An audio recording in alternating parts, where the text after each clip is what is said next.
Барлығыңа сәлем, бұл менмін. Мен телефонда көп уақыттар лайк басамын.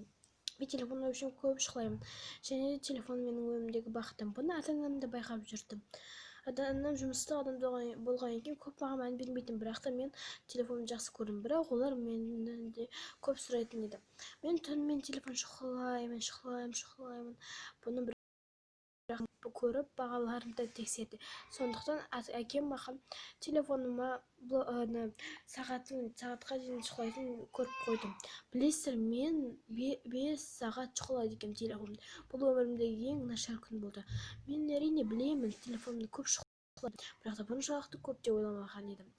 Бірақ та ешкім жоқ кезде мен телефонымды көремін де көп нәрселерді біліп алатын едім. Осындай жаман әдетім болды, бірақ әкем байқады да маған бұндай әдетті дұрыс емес екенін айтып берді. Бірақ та мен оны онша қатты тыңдай бермейтін едім.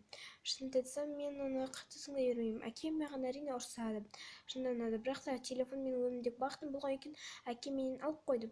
Мен тіпті өмірімнен бір сәт алып қойғанын несесінді. Мен жыладым. Мен өзіме уақыт қойып қойдым.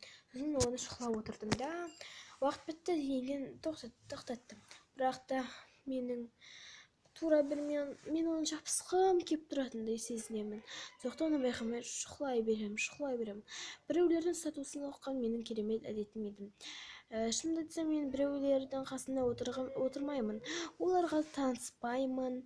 Тек Инстаграмда танысатын едім. Бірақ шын мәнісінде олардың қастарына отырып сөйлеспеймін де. Бұл менің өмірімдегі бір түрлі әдет еді. Бірақ қазір мен оны қойдым. Бұл жаман әдет екенін ұқтым да, телефонымды қойып, өзімді нормально ұстадым. Мен жазылып кеттім. Өте жақсы болды.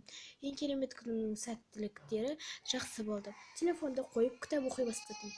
Жақсы күн, керемет, тамаша әлем.